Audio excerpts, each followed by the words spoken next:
আমি ব্যাংকে চাকরি করি, অনেকে বলেন ব্যাংকে চাকরি করার টাকা হালাল না, আমি আবার নামাজে পড়ি, আমার নামাজ কবুল হবে কিনা। আপনি যদি কোনো সুদী ব্যাংকে চাকরি করেন, সুদের সাথে সংশ্লিষ্ট হন, তাহলে আপনার উপার্জন হালাল হবে না।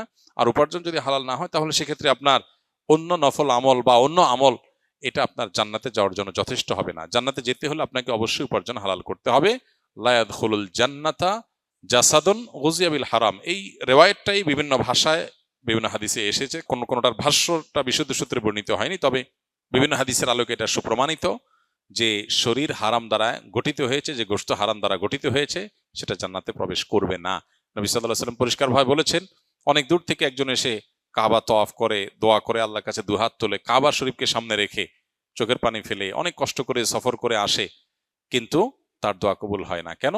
কারণ তার শরীর, তার কাপড় চোপড়, সম্পদ সহায় এগুলো হারাম দ্বারা গঠিত হয়েছে। এই জন্য ব্যাংকে, যদি ব্যাংকে আপনি চাকরি করছেন, সুদের কারবারের সাথে জড়িত আছেন, নবী সাল্লাল্লাহু আলাইহি ওয়াসাল্লাম বলেছেন, লাআনাল্লাহু আকালার রিবা ওয়া মাকালাহু ওয়া কাতিবাহু ওয়া শাহিদাইহি।